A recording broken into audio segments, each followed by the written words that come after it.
Welcome to GGL news. Kurnool జిల్లా ఎమ్మిగనూరులో వెంగోడు, చిన్ననెల్లటూరు గ్రామాలకు చెందిన వైసీపీ కీలక వ్యక్తులు సాయినాథ్ 300 మంది అనుచరులతో టీడీపీలో చేరిక.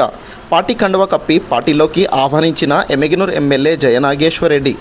కర్నూలు జిల్లా ఎమ్మిగనూరు ఎమ్మెల్యే బీవీ జయనాగేశ్వరరెడ్డి ఆధ్వర్యంలో వెంగోడు, చిన్ననెల్లటూరు గ్రామాలకు చెందిన పలువురు వైసీపీ కీలక వ్యక్తులు అయినటువంటి మాజీ కార్పొరేషన్ డైరెక్టర్ సాయినాథ్ సుమారు 300 మంది అనుచరులతో శుక్రవారం టీడీపీ పార్టీలో చేరారు.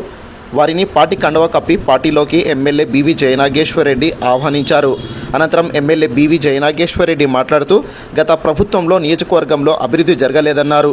కూటమి వచ్చాక గ్రామాల్లో అభివృద్ధి జరగడంతో ఒక కూటమితోనే అభివృద్ధి సాధ్యమని గ్రహించిన వైసీపీ నాయకులు టీడీపీ పార్టీలో చేరుతున్నారన్నారు. ఇప్పుడు పార్టీలో చేరిన వారు రానున్న రోజుల్లో ఎన్నికలు వచ్చిన ప్రతి ఒక్క వ్యక్తి ఒక సైనికుడిలా పనిచేసి పార్టీ అఖండ మెజార్టీతో గెలిచేలా కృషి చేయాలని ఆయన పిలుపునిచ్చారు. ఈ కార్యక్రమంలో వెంగోడు టీడీపీ నాయకులు, మాజీ సర్పంచ్ సత్యం స్వామి, వారి అనుచరులు పెద్ద సంఖ్యలో పాల్గొన్నారు.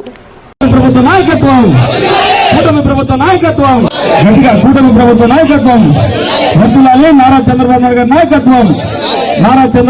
నాయకత్వం, వలసలు వస్తుంటారని మాట్లాడతారు. కానీ వెంగోడులో ఇక్కడికి వచ్చిన కండువా కప్పుకున్న ప్రతి గుండెకు తెలుసు, నమ్మనే మీ ఊరిలో ఎటువంటి అభివృద్ధి జయనాగేశ్వరరెడ్డి కూటమి ప్రభుత్వం అధికారంలోకి వచ్చాక ఎటువంటి పనులు చేశారనేది.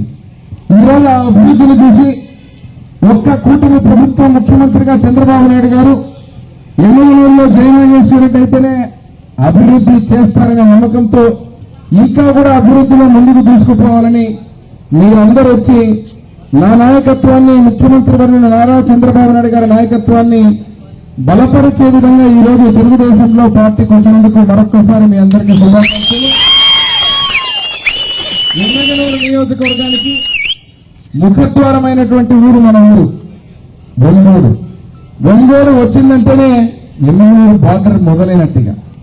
కాబట్టి ఈరోజు యువత చాలా మంది ఈరోజు పార్టీలో చేరారు. మీరందరూ ప్రతి ఒక్కరూ గుర్తుపెట్టుకుని ఇటు నారా లోకేష్ బాబు గారు, నారా చంద్రబాబు నాయుడు గారి నాయకత్వంలో మన ఊరినే కాకుండా ఇక్కడ ఉన్నటువంటి ప్రతి ఒక్కరూ ప్రతి ఒక్క సంక్షేమ అభివృద్ధి కార్యక్రమాల్లో పాల్పంచుకొని ఆ యొక్క వెంగోడుని, అదే రకంగా ఇక్కడికి వచ్చినటువంటి వారందరూ కూడా తెలుగుదేశం పార్టీ కార్యకర్తలు, నాయకులు ఒక కుటుంబంలాగా కూటమి ప్రభుత్వాన్ని బలపరుస్తూ వచ్చిన మీకు రానున్న రోజుల్లో కూడా ఇంతకంటే అధికంగా, ఇంతకంటే బ్రహ్మాండంగా ఆ ఊరిని అభివృద్ధి చేసుకుని ముందుకు తీసుకుపోతారని తెలియజేస్తూ